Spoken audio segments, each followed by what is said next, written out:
points are gained or points are lost, there will be much to discuss. For analysis regarding tonight's Winnipeg Jets game, here are Dave Manouk, Ezra Ginsburg, and your host, Drew Mandel. The Illegal Curve post-game show starts now. Good evening, Winnipeg. Good evening, Manitoba. For all those joining us live on our YouTube channel and all of our social media platforms, we say good evening, universe, and welcome to the Illegal Curve post-game show for the second time today with Dave Manouk, with Ezra Ginsburg. I'm your host, Drew Mandel, here to discuss the Winnipeg Jets, the end of their 7-game point streak, dropping a 3-2 decision to the Calgary Flames tonight, gentlemen. Good to see you both again. Hope you had a very pleasant rest of your Saturday. Evening. Yes, good evening. Nice to be back with both of you to discuss tonight's defeat of the Jets by the Flames, a game that we talked about earlier. The Flames needed to have. The Flames needed to be more desperate, and you really did, I think, see that desperation, particularly in the third period of tonight's contest. Yeah, they absolutely shut it down. And, that's been a staple of Daryl Sutter teams, going back to the 2004 Flames, right? Mm-hmm. So give them credit. But, they hung on for dear life, boys. Like, they might have snapped their 7-game winning streak, but that wasn't like a resounding win. Like, the Jets were pressing there. And I thought the second period, like, obviously, Trevor Lewis's goal is a backbreaker, the quote-unquote TSN turning point. I don't know why I put that in quotes, to be honest with you. I probably could have just said TSN turning point, but it's 3 minutes till midnight, so that might factor in a little bit. But yeah, I mean, look at they get the opening goal from Elias Lindholm, right? Like, just Adam Ruzicka puts the puck on net, kind of, not exactly a highlight reel goal, right, boys?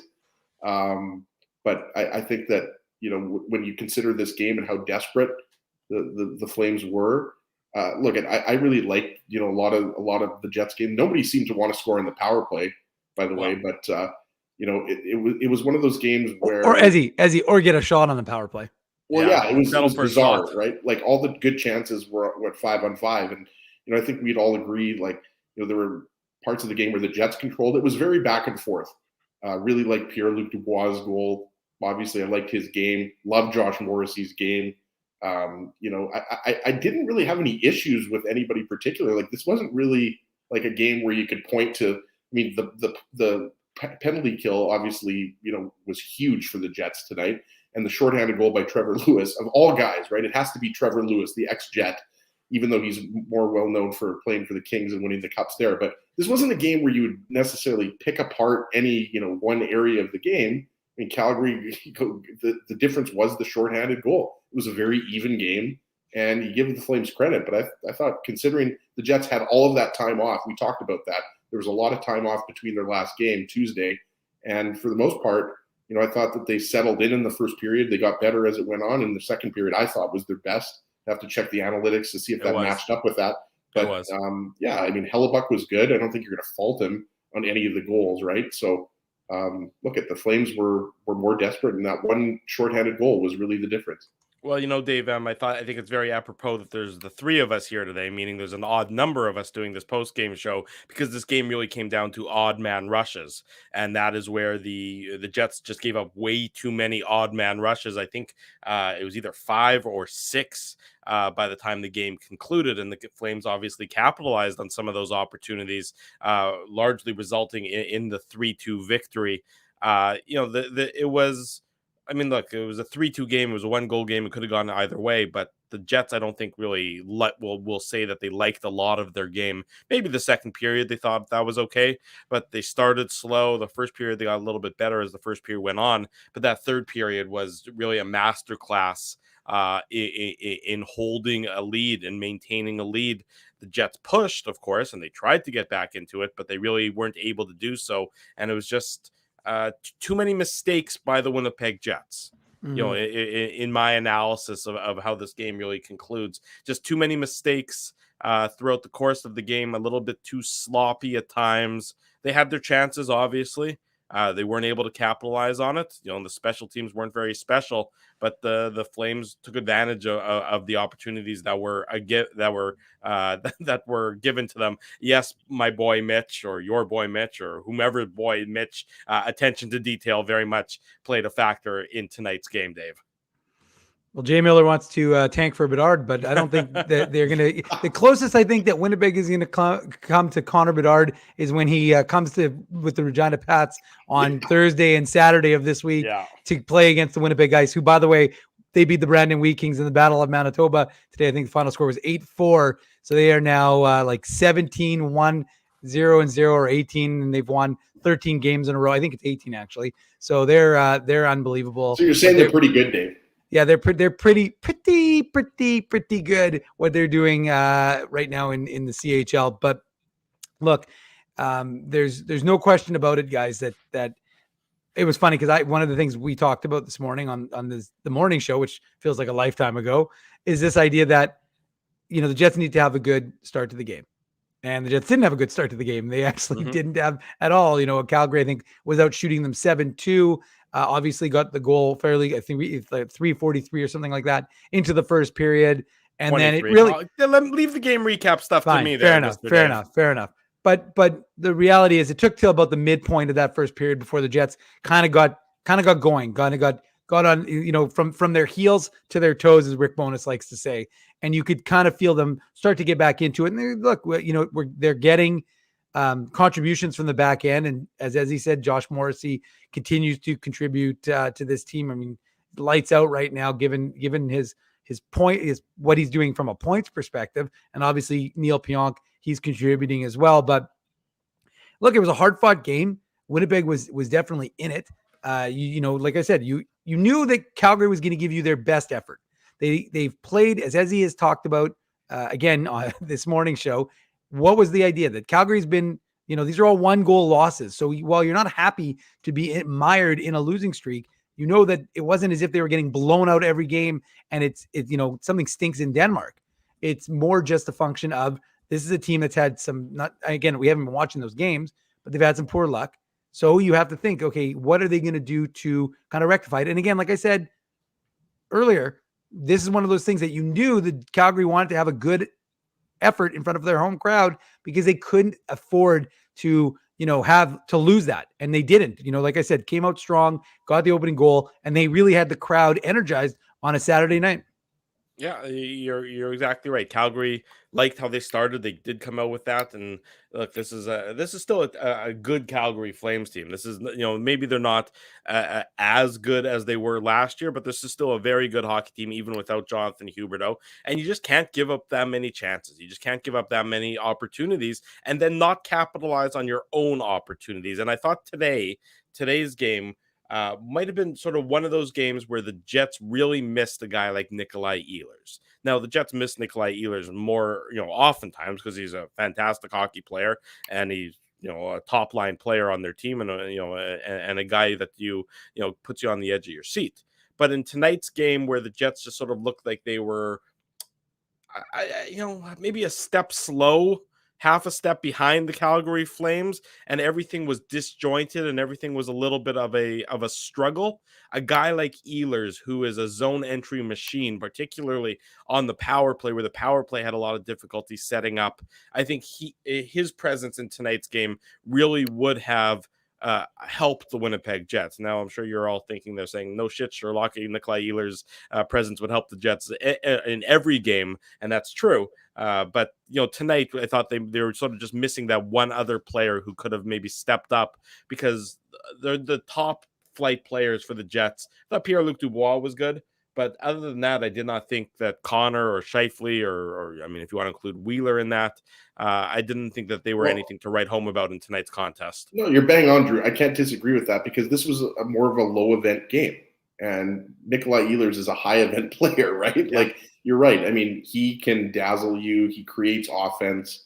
And there just wasn't a ton of that from both sides, really, right? Like, I agree with you. Like, the Jets had like that save by Markstrom on Scheifele was incredible, right? But Scheifele had a bad game. And I realize plus minus is a flawed statistic. So get your pitchforks down a little bit here. But Scheifele was -3. and he didn't have a great game, right? No, like he didn't. We had a comment there, David, I believe, was at the game in Calgary. So good to hear that. Good to see that people in Alberta are watching us here, and I agree with that. But again, we're not blaming Scheifele here. He has been, arguably the Jets' best forward this season, right?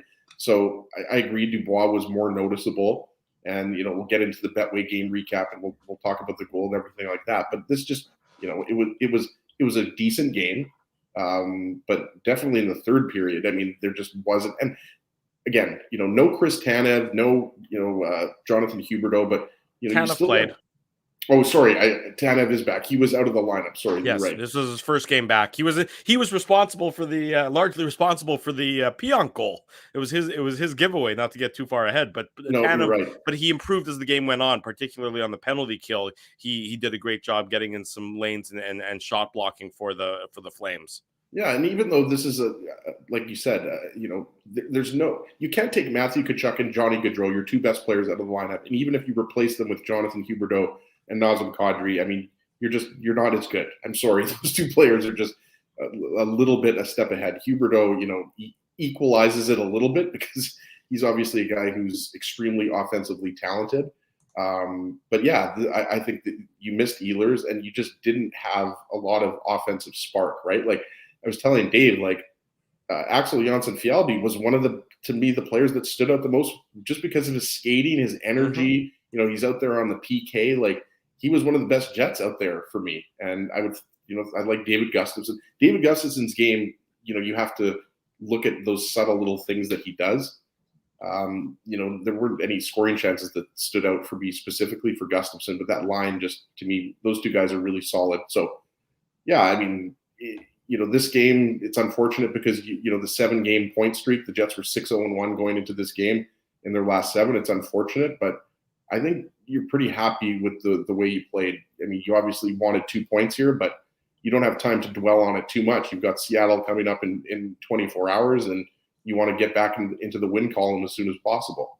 You're absolutely right. You don't have time to dwell on it too much because, again, you're right. Tomorrow, it'll be a very, very quick turnaround. A weird scheduling, as our buddy Mike McIntyre pointed out on Twitter earlier today. It's odd that, you have 3 days off, then you got to go to back-to-back, and then you have another 3 days off. It's, why couldn't Wasn't there also a concert, Drew, at Climate Pledge Arena tonight?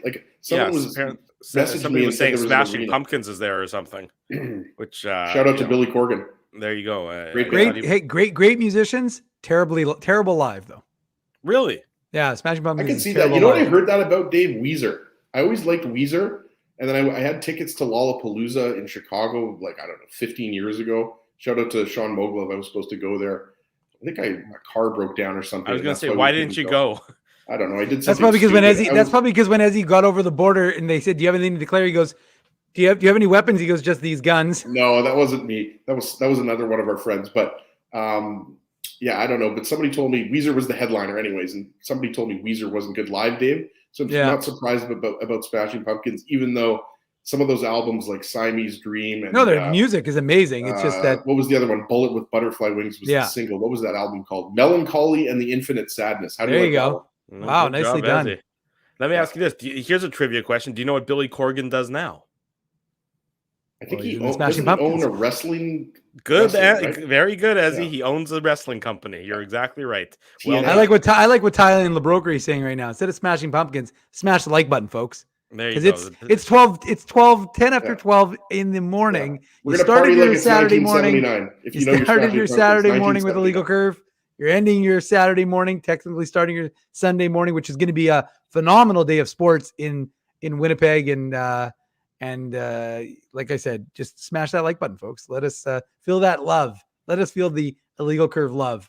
Exactly like Dave M said, feel the illegal curve love. It is a quick turnaround. The Jets and the Kraken tomorrow night, meaning post game is at 9:45, 7:00 puck drop here in Winnipeg. So almost right after the Bomber game will probably end. The Jets game will quickly start, and the Bomber game starts right after the Moose game ends. So it's certainly a very busy Sunday on the Winnipeg sports scene, and we'll of course have it all wrapped up for you on the Illegal Curve post game show Sunday night, 9:45 p.m. Let's get into the Betway game recap. app. It's brought to you by, naturally, Betway, one of the most trusted voices in sports betting, both in Canada and all around the world. Betway is the sports betting app that puts you, the customer, at the forefront with a large selection of betting options in sports, as well as strong promotions and fair odds. What are you waiting for? Head on over to Betway and bet your way.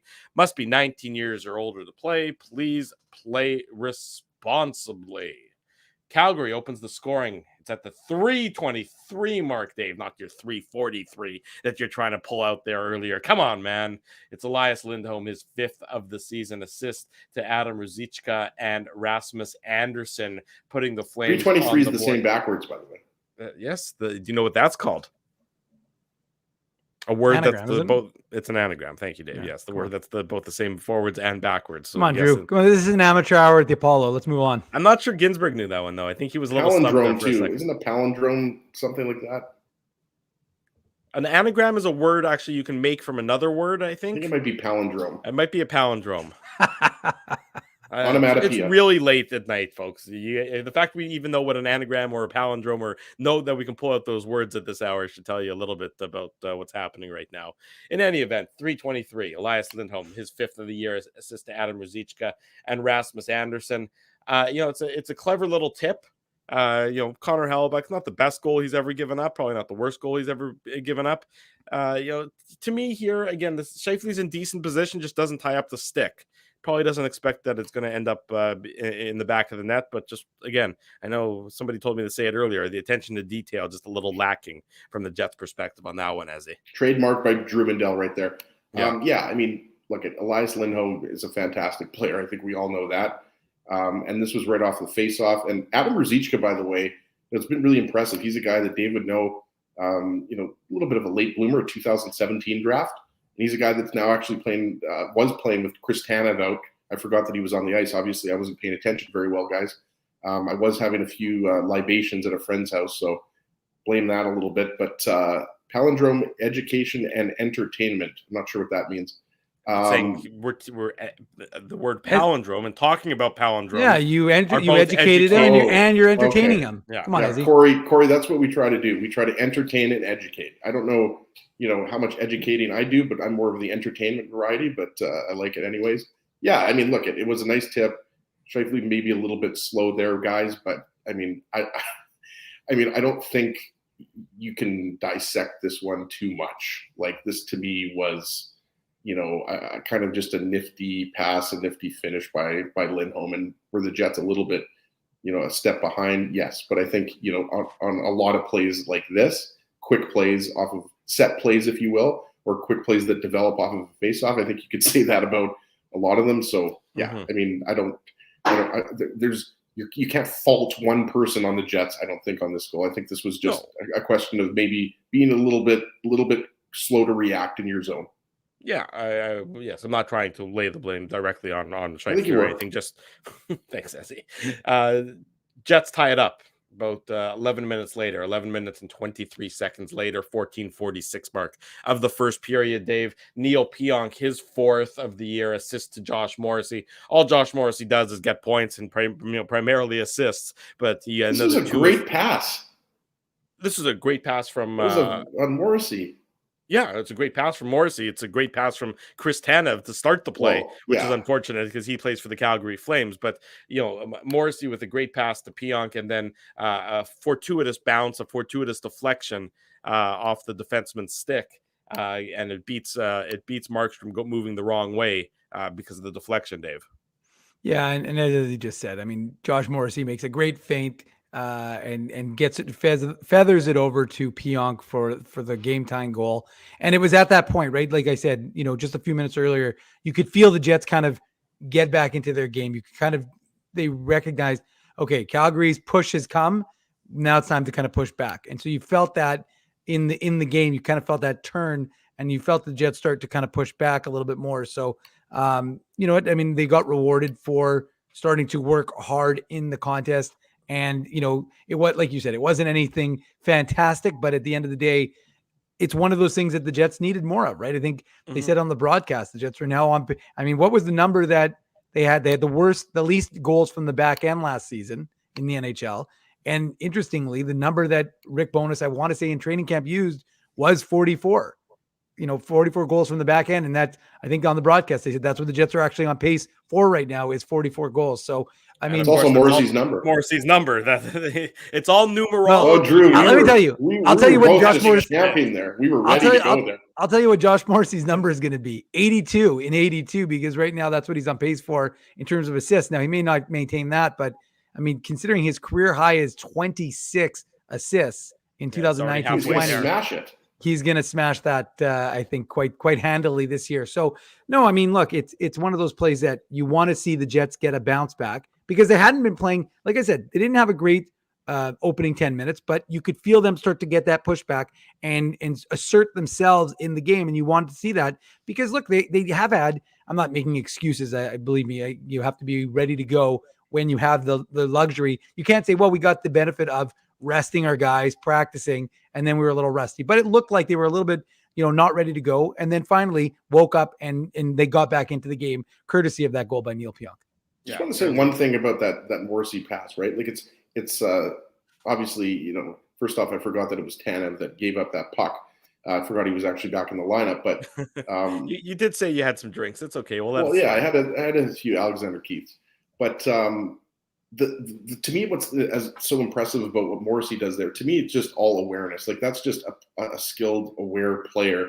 Lucic is not known as a defensive dynamo, but Lucic was coming at him hard there, right? And like you could either look at it and say, well, that was Lucic, and that was just Morrissey taking advantage of a slower player or something like that. But to do that in that situation at the blue line, because if Morrissey, if that puck gets intercepted, we all know what's happening. Lucic is going in on a breakaway. So that's what I thought was that so impressive. It's just how poised he was in that situation, right? And he makes that, even though it looked like a relatively easy pass to make, it's only easy because he's such a skilled player who's so aware and so confident in his skill set. And so I just thought that was just, again, another example of how good of a season Morrissey's having so far. He certainly is for the Winnipeg Jets, and it was his pass to Pionk that tied it up at 1. The Flames retake the lead before the end of the second period. Adam Ruzicka, his first of the year, assisted Lindholm and Rasmus Andersson. So the same trio that burnt the Jets, pardon the pun, on the first Flames goal, burnt the Jets again on the second Flames goal. And it's an odd man rush. We talked about that really at the outset of this post-game show. Morrissey gets beat.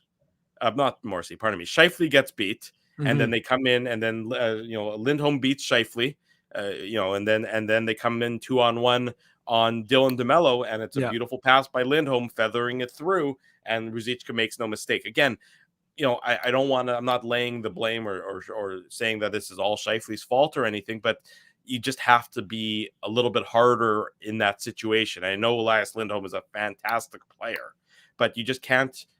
You're in a 2-on-2 situation right there. You just can't get beat clean in the neutral zone to lead to that 2-on-1 in my estimation, Dave. No, I mean, and we saw, look, there were a number, and you're right, Drew, that was one of the takeaways, was the number of Flames odd man rushes that they created for themselves, or maybe I should say the Jets created for them in some instances where guys didn't necessarily back up, the forward didn't back up if the defenseman was pinching, but I mean, yeah, that was an unfortunate situation for the Winnipeg Jets that ends up in the back of their net. And the problem for them is, of course, that they're feeling good about the game, right? Like at that point, they were very much in it, of course. And so you're feeling good about getting back into the game. And then 3 minutes after you've tied it, the Flames take that lead, and it's late and relatively late. I mean, what is it? 3 minutes to go in the first period. Yeah. So, again, I wouldn't describe it as a backbreaker because it wasn't, but it was one of those, it was a momentum killer for Winnipeg because you were feeling good they were feeling good, I should say, about their game, about the way things were going. And then suddenly you're not. Suddenly now you're chasing the game again. And so, and again, one thing we've highlighted is that you have to give credit to Calgary, right? Calgary was a team that came in, winless in 7 games, right? I mean, everything that's going wrong. You don't have Huberdeau in the lineup. You've got, you're like we talked about, you just got Tanev back.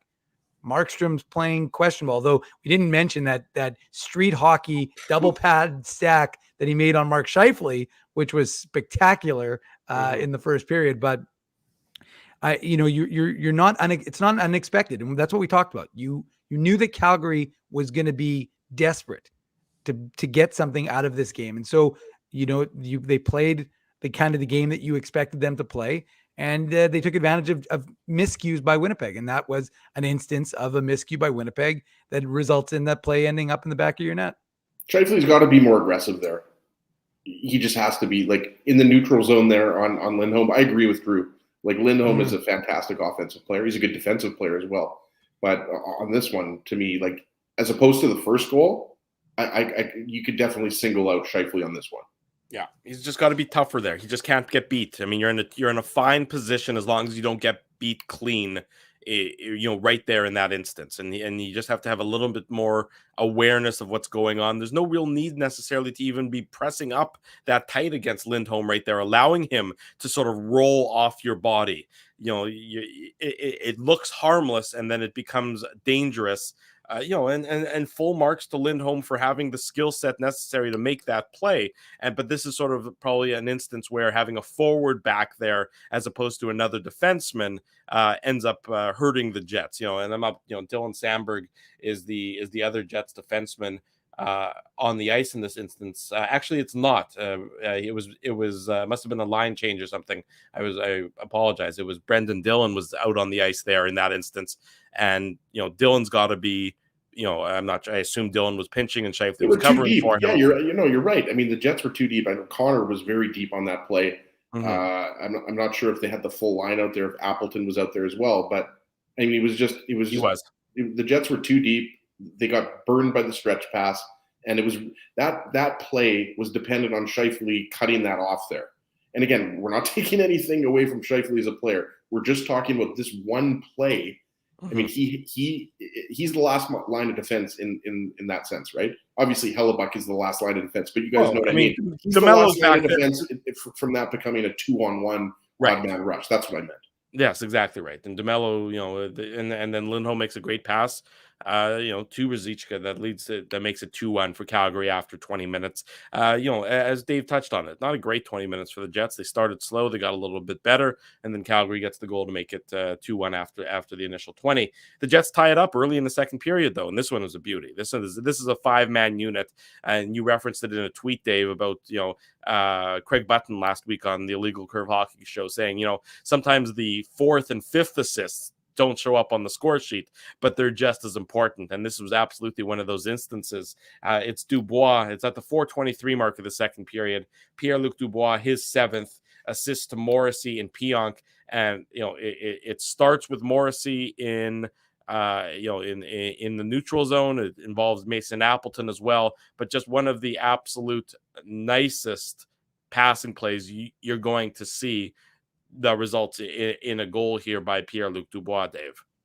Yeah, and he's feeling good about his game, right? You got 4 goals in 4 straight games for Pierre-Luc Dubois, and there were some flashes from number 80, I thought, and you could see how he was engaged in the game, right? I mean, the situation with Markstrom, when he got bumped into him and the trip. I mean, it's funny because originally I didn't think it was Markstrom. I thought he just got bumped in by, was it Rasmus Anderson or something like that? I think who knocked Dubois into him. But then when I watched the replay, I was like, oh no, Markstrom kind of accidentally on purpose got his leg out there. But the key is the Mason Appleton driving the play into the zone, right? And creating that time and space in order to feed the puck back to Neil Pionk, who, of course, finds Josh Morrissey, who's, playing like a forward up by the goal line, for God's sakes. And he finds Pierre-Luc Dubois, and that's a pretty easy goal for Pierre-Luc Dubois. So, that's one of those things that you started to see a little bit more again from Appleton using his size. Because look, Calgary,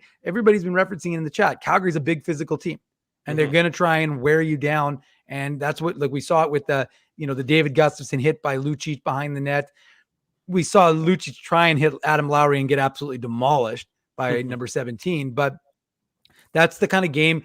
Cole Perfetti, I mean, he got bounced a couple of times as well. And he's lucky, especially I think it was either in the first or the second where he got that hit where he got clipped a little bit on the knee. And, he moved out of the way just at the last second. So just kind of grazed him as opposed to went full knee on knee. But there are a couple sorry, Dave, there was one sequence, just wanted to mention this before I forget.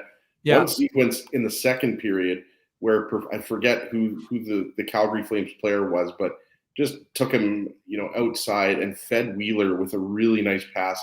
I don't even think Wheeler got a shot off there. And then Perfetti got the puck back and was working it in the offensive zone. Just wanted to mention that. That was, to me, probably the best shift that we saw from that line, because kind of goes for, all the Jets forward lines, right? Like you saw flashes of brilliance, but you didn't see, it definitely was not like you saw against Dallas the other night or Montreal or Chicago on the homestand. Just wanted to get that in there. But I think you made a good point about Appleton. It's almost like, Pierre-Luc Dubois, that's a Pierre-Luc Dubois type of thing, right? Like hanging onto the puck, using your big body, everything like that, right? Even though he doesn't get credit for assists. So I think sometimes you have to give players credit for, look at Appleton, has played really well through the first 11 or 12 games of the season. And so, I agree with you. I think that was a Dubois-esque, type of controlling the puck from Appleton. And yeah, just a nice tic-tac-toe play. Well, and again, like I said, I just thought it was funny because we just had Craig on, right? And Craig was talking about this on our show about how there's great fourth and fifth assists that don't get credited. And that's an instance where, to me, there's no credit for Mason Appleton, and yet he does something that without it, there's no goal. So that's that instance where, and it's funny, it's something I often will recognize in when I'm watching Moose games, is there's so many little things that happen that, I tend to notice it and record it and tweet it just so I can keep a record of it for myself. But it's a lot of things that might go unnoticed throughout the course of the game. Do you have a Moose journal? I do have a Moose journal. Yes, I do. It's called thelegalcurve.com, Ezzy, and I update it every game day. Actually, there's always a game recap. So that is my journal, if you will, about my Moose thoughts. Dear journal, a girl talked to me today.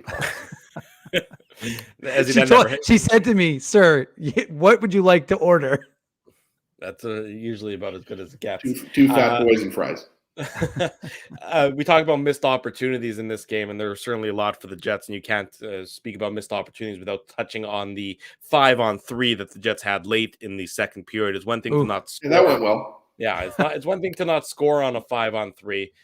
It's another thing to give up a shorthanded goal. The shorthanded goal wasn't at 5-on-3; it was at 5-on-4, and it turns out to be the game-winning goal. Trevor Lewis, former Winnipeg Jet. Can't lose. Like Parker Lewis can't lose. Is that what you're saying? Trevor Lewis can't lose. And for whatever reason, I always wrote it as Trevor Lewis. I don't know why. Whenever I would tweet it, I'd be like Trevor Lewis. Was Parker Lewis can't lose on CKND? I remember being on channel 12 like late. It's a great show. Parker Lewis can't lose. Trevor Lewis can't lose. Well, he certainly can't lose for the Calgary Flames tonight. He gets the shorthanded goal. It's the game winner at the 18:31 mark of the third period. His third goal of the season, assist to Backlund and Noah Hanifin. And again, I think it's just a little bit of a brain fart by Kyle Connor in this instance. Yeah, for sure. He takes the shot and the shot gets blocked, and then he doesn't really demonstrate what I would describe as any urgency to find the puck, or by the time he didn't recognize what Lindholm was doing. Yeah, I mean, that you got to give Lindholm credit on what he did, the way he flipped the puck into what? No, wasn't it Lindholm? The goal was Lewis from Backlund and Hanifin. Oh, I thought it was, but it was Backlund. It was Backlund. But you got to give Backlund credit. I thought it was Lindholm as well, but it was Backlund. You got to give Backlund credit, because what did he do? He took the puck. He flipped it. And again, Kyle Connor looked at it. Kyle Connor thought that puck was going to Hellebuck. So Kyle Connor's like, well, there's no urgency because that puck is going to go to Connor Hellebuck. But instead, it goes to Backlund, who, and Backlund, and as I watched the replay, Backlund and Connor are basically side by side. And Backlund, I agree with Dave. Connor, I think, like, he didn't necessarily know the puck was going deep into the Jet zone, but I think he thought it was going much further back. And that's why it was that, like Drew said, this game was kind of like everything was just all the goals, you would say, just a half second. Like, it was just like the Jets just weren't as quick as they needed to be, and the Flames capitalized. But you're right, Dave. Like, I think that flip I think it threw everybody off, to be honest with you. I think it even threw Backlund off. Like, it wasn't, I don't think he was necessarily trying to do that.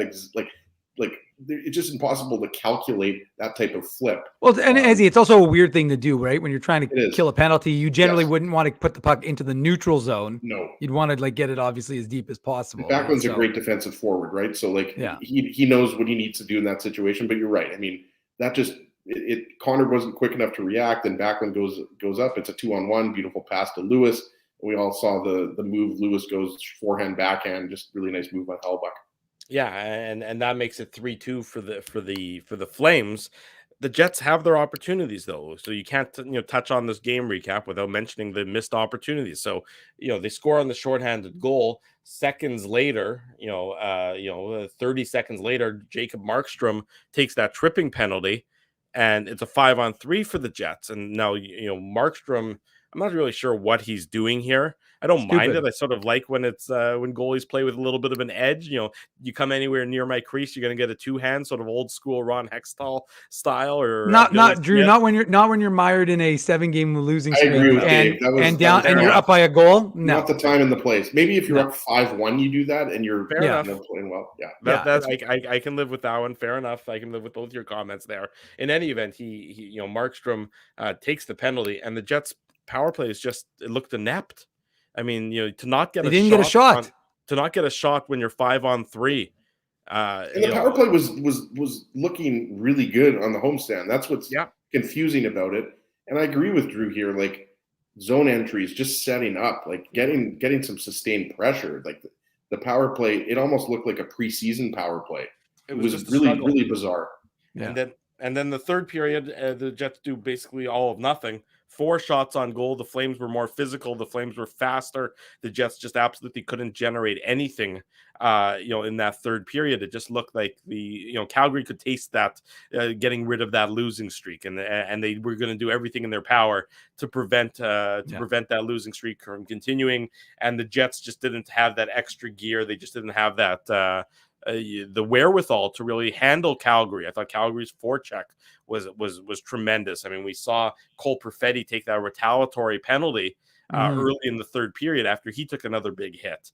There was just, Calgary, I thought, was just more physical and was tougher on the puck and more defensively sound than the Jets were offensively dangerous in that third period. And you chalk it all up. You chalk up the 60 minutes of play, and the Calgary Flames are victorious tonight by that 3-2 margin, ending their losing streak and ending the Jets' point streak at 6-0-1.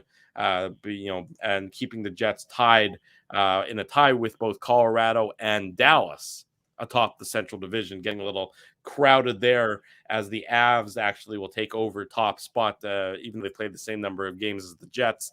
The Stars have played a game more. The Avalanche get the top spot by virtue of having the better goal differential, plus 14. And the Stanley Cup. And the Stanley Cup, that too. They also get the Stanley Cup bonus. That puts them at the top. Puts them at the top of the Central Division. Jets next in action, of course, tomorrow night against the Seattle Kraken postgame show, 9:45 p.m. At when Lemon we come Pledge back, Arena. Yes, Climate Pledge. Climate Pledge, Lemon Pledge, Climate Pledge. It's all the same thing. Although I don't know that Lemon Pledge was ever environmentally friendly. That's a separate issue. Ron Chan makes a good point. It's going to be the Dave Lowry Revenge Tour tomorrow. Oh, that's true. Dave Lowry will be he's behind the bench for the Kraken, so obviously he will be looking to get revenge against the former team that he coached last year in an interim basis, at the very least, the Winnipeg Jets. So it'll be nice to see the Mason Appleton revenge game. The revenge games will be off. And Brandon Tanev. What's he got revenge for? No. Yeah, fair enough. In any event, tomorrow night there's a post-game show, 9:45 for that. When we come back, we'll do the unique code word of the day. We'll give away they'll announce a contest winner, Tough Duck winner. Don't go anywhere. It's 12:33 in the morning on Sunday morning. It's the Illegal Curve Hockey Show. We're live, Illegal Curve post-game show, brought to you by Betway. We're live on YouTube and all of our social media platforms. Jerry Seinfeld, Chris Rock, Jon Stewart, Dennis Miller, Brad Garrett, the biggest acts and all the up-and-comers. They've all made their mark at Rumors Comedy Club, North America's longest-running independent comedy club. Rumors has kept Winnipeg laughing for over 25 years. When was the last time you laughed out loud? Make it a great night out with friends or book your office or birthday party, even a fundraising event at Rumors. Get all the details and dates on upcoming shows at rumorscomedyclub.com. He winds up. Oh, Whoa! Looks like Ezzy took that one right in the choppers. A blistering fast puck hurts like HE double hockey sticks. That's why I let the pros at Linden Market Dental Center turn my yow into wow. Get your brilliant smile back with state-of-the-art restorative and cosmetic dentistry from real pros. And remember, always wear a mouth guard. Now that's solid on ice advice. Learn more at lindenmarketdentalcenter.com. Creating smiles for life. Whoa, Ezzy, everything okay? You look stressed. Of course I'm stressed. We're moving, the house is upside down, the kids failed miserably at packing the fine china, and my life is in chaos. Chaos! Yes, that does sound like a problem. What am I going to do? Ezzy, relax. Rolly's Transfer Moving and Storage is the answer. With 60 years of experience in moving Manitobans and a track record of exemplary customer service, one call to Rolly's and your stress is gone. No job is too big or too small. Just visit Rollies.com and they will take it from there. Thanks, Dave, and thank you, Rollies Transfer Moving and Storage, online at Rollies.com. Dave, my man, why are you in the car already? It's hours until game time. Drew, it's because I'm stressed out right now, driving around downtown Winnipeg, looking for a parking spot, and I'm not finding one. I've lost Ginsburg. I don't even know where that guy is right now. Dave, haven't I taught you anything? Do what I do. Pre-book your entire month's worth of game day parking with the Grid Park app. It's super easy to use and saves me both time and stress. Well, Drew, I'm not independently wealthy like you are. So I'm sorry that I don't have millions of dollars to pre-book my parking month in advance. What's that going to cost you? $25? How about $5? Come on, $5? No way. $5. I'm not telling you a lie. And our listeners can get a free park with the new special promo code Illegal Curve. Guess what? There's more. Come on, there's more, Drew. You're lying to me. What more could there be? Grid Park now has underground parking, so my car can stay warm during the game. So wait a second. All the driving around I do, looking for parking, minus 40, you're telling me I could be toasty warm in a car after the hockey game? That's exactly what I'm telling you. Underground parking. Just download the Grid Park app. That's GRYD Park and use the code Illegal Curve. All one word. You'll park for free your first time. Hi, it's Drew from Illegal Curve here. Selling your home can be stressful, but it wasn't for me. Thanks to my friends at Zappia Group Realty, they made the process so easy. My home sold within 48 hours and with multiple offers. Zappia Group Realty took care of everything with their exquisite customer service and attention to detail. If you want to sell your home for more in less time, get started by talking to Frank and Mauro Zappia of Zappia Group Realty. Online at zappiagroup.com. For 3 generations and over 80 years, Tough Duck has been making apparel that works and plays as hard as the people who wear it. From jackets to work boots and everything in between, Tough Duck's clothing can handle the harshest environments, even the Illegal Curve hockey show. Work to live, live to play. Visit toughduck.com.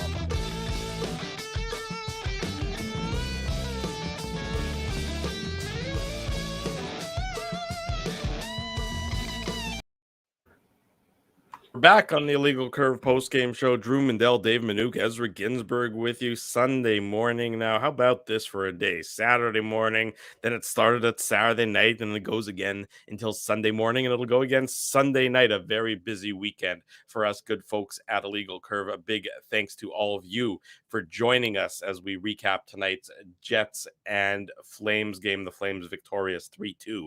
As we touched on, Jets no time to lick their wounds, no time to feel sorry for themselves. They're probably already on the plane heading to Seattle to face the Kraken tomorrow night. A Kraken team that obviously is eager to face the Jets. I don't think they're listening to Jimi Hendrix group. I don't know what they're doing, Ezzy. I'm really not familiar with their day before game activities, but whatever they're doing, I'm sure that they're happy to see a Winnipeg Jets team that played tonight while they've been sitting in Seattle waiting for them to come into town. They lost to the Minnesota Wild on Friday night. The Kraken did by a 1-0 margin. So obviously both teams looking to get back in the win column tomorrow evening at, as he said so cleverly, Lemon Pledge Arena. Dave, do you have a contest winner for us, my good friend?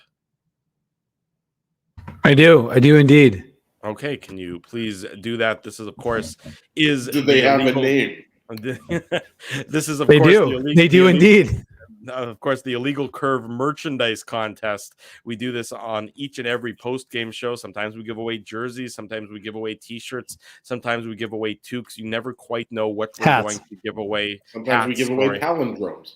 Sometimes we give away free palindromes and free conversations regarding palindromes. That's absolutely the things that we sometimes do here on this fine program. If you don't know how to enter the Illegal Curve contest, go to the show description. Hit the drop-down arrow. You'll see the show description. Create a the link. Mastodon account. We don't need a Mastodon account, not yet at least.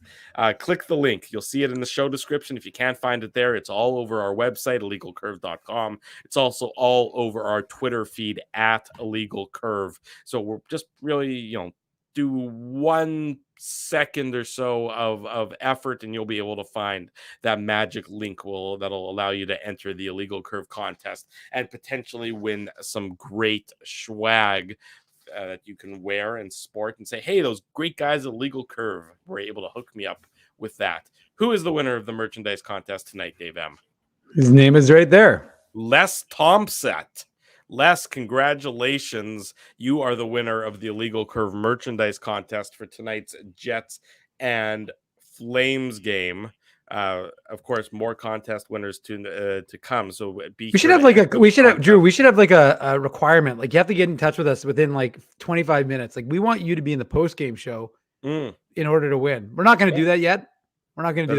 Food for thought. Something we might have to institute. Just want to make sure We should start having the winners like sending the winners of the link, and saying like we want you to join us. Oh, you mean like have them come on the show? Winners on the show. Well, it's another interesting idea that we might have to. We'll have to take this offline to our the Illegal Curve Brain Trust, which is basically the three of us monkeys, and shooting berries up our noses while lying in a ditch half the time. But in any event, I feel like Les might be sleeping, by the way, because even if Les was watching the Jets game, he probably went to bed because that third period probably put him to sleep. It's also almost 1 a.m. I mean, it's 20 minutes before 1. But a regular game, like if we were doing the post game show at 10:30.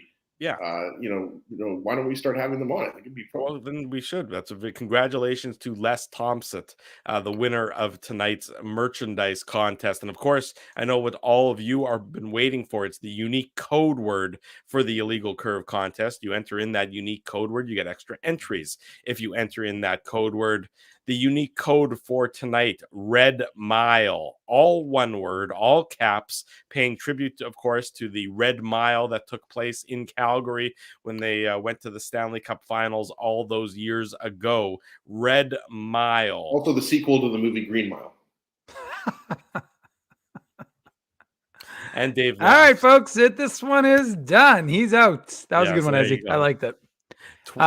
Just a quick qualifier, Drew, though, just to make sure. I'm looking at this. I was doing this before we got going on the post-game show, folks. And so the contest software was a little bit bizarre. So if you try entering it and it's not allowing you to enter, it may be because the Alamo password is still interfering. So I didn't see the option to update that. So see if you can enter it. Hopefully you'll be able to. If you can't, then I will figure that out with the people who run that software, and I'll fix that up so you can always enter it tomorrow. I've actually been. Alan's already saying so. It's not active, so I'll have to. So remember that word because it'll stay active till at least tomorrow, and then I'll fix. It might even be the code word for tomorrow's game. Maybe well, back to backs are a little funny, and maybe we'll. Although tomorrow we'd want to make it green because it's Seattle, so. Dave, I was going to tell you, I got an email from our representative at Dominion Voting Systems, and they told me that the contest is actually good. Everything's going to be worked out. There's going to be a recount, and we're going to have the correct winner tomorrow. Everybody's saying that everybody's saying they can't enter it, which means, folks, that when the show ends and I do the post game show with Ezzy, which usually takes anywhere from 10 to 20 minutes, and before I can finally kick him out of the house, and then I come back here and I do the podcast, and then I'll finish the morning papers.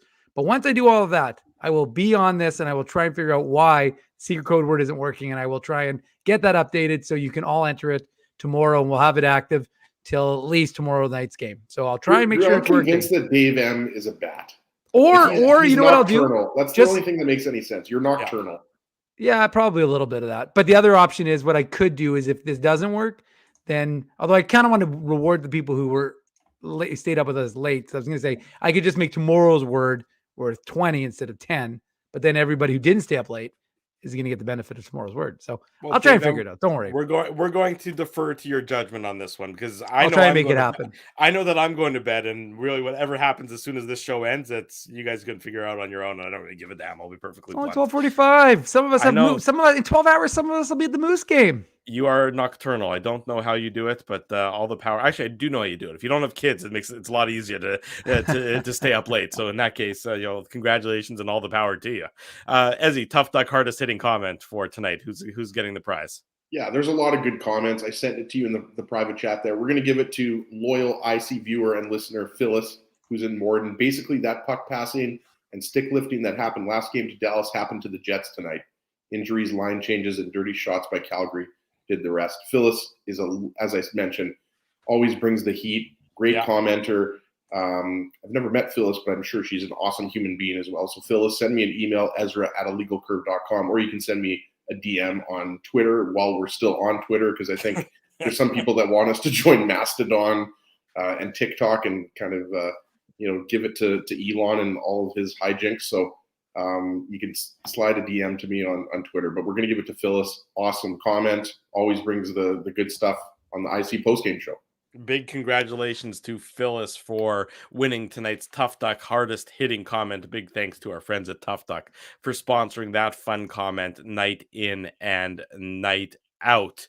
That's it for us. It's time for us to go to bed. We'll be back tomorrow night at 9:45.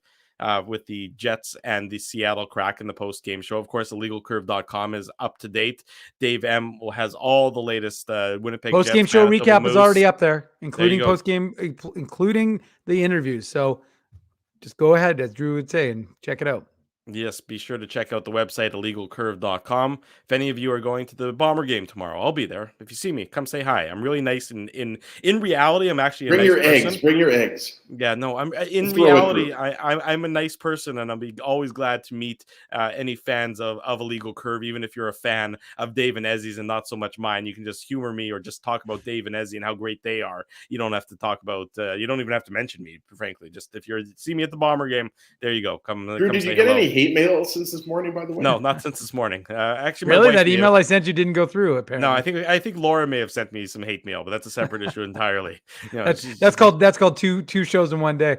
That's great. That's called love in some families. Make sure that Laura brings her toque to the game. She will have her toque at the game. It will not be a beanie and it will not be a toboggan. It'll be a toque. We've Canadianized her enough that she knows that it's called a toque. A big thank you to all the sponsors of Illegal Curve who make the post-game show, the Saturday show, the website a possibility. Our friends at Rumors Restaurant and Comedy Club, Linden Market Dental Center, Zappia Group, Realty, Betway, Tough Duck, Boston Pizza, Seagram's, Rolly's Transfer, Grid Park, and The Keg. Support these fine businesses because of their continued support of Illegal Curve Hockey. Big thanks to all of you for joining us late night. Illegal Curve After Dark. You know how it gets when the show goes into the wee hours. It gets a little off the rails. We'll be back at it tomorrow night, 9:45 p.m. We'll try to keep it on the straight and narrow, but no promises whatsoever. Go Bombers! I agree with that. Everybody that was saying that, go Bombers. We don't have to be impartial when it comes to our Bomber fandom. We are impartial when it comes, of course, to our Jets analysis. For Dave Manouk, for Ezra Ginsburg, I'm your host, Drew Mandel. Smash the like button, subscribe to the YouTube channel, do all those things that you know that you need to do to support us here at Illegal Curve. Until tomorrow night at 9:45 p.m. Actually, tonight at 9:45 p.m. We say good night and good luck, and thanks for watching the Illegal Curve post-game show.